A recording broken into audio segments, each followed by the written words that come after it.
Welcome back to the deep dive. Hey there. So today we're looking at something a little bit different.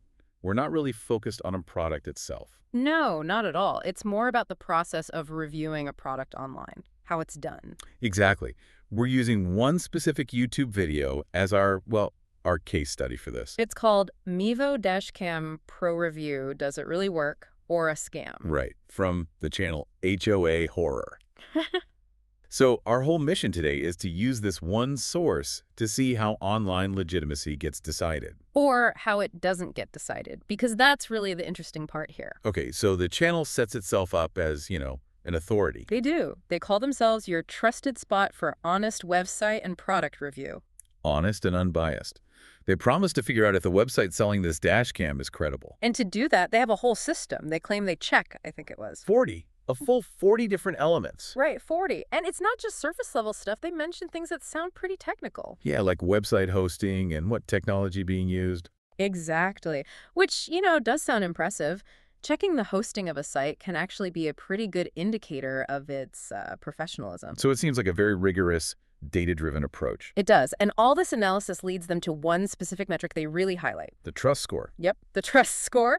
And they say the score for this particular site is low. Which, and I'm quoting here, smoothly indicates might be a scam website. So you've got this whole framework, you've got 40 checks, you've got a low score. Yeah. You're expecting a very clear answer, right? A simple yes or no.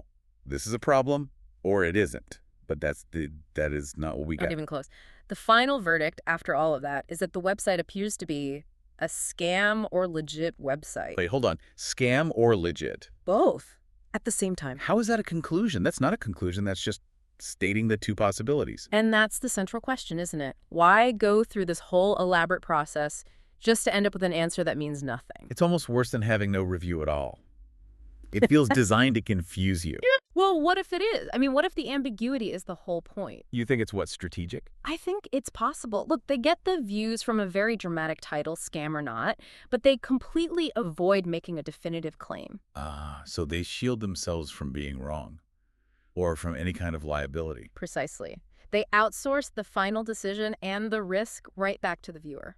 And they actually say that, don't they? They do. The final recommendation is for viewers to make a right conclusion on the basis of mind research. So, do your own research after they just supposedly did 40 points of research for you. It puts the entire burden back on you, the person just trying to get a quick, reliable answer. So the big takeaway here is that you really have to analyze the reviewer's process just as much as you're analyzing the product. Absolutely, because a process that sounds really buttoned up and rigorous, Checking 40 points, a low trust score. can still lead to an answer that is completely useless. That contradictory scam or legit conclusion says it all. Yeah.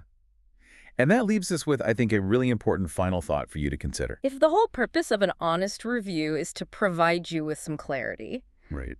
what are we supposed to make of this trend where online sources just hand the final verdict back to the reader? How does that practice change consumer trust or our own responsibility? Something to think about next time you watch a review for anything. Absolutely. And as always, this is educational commentary and not specific purchasing guidance.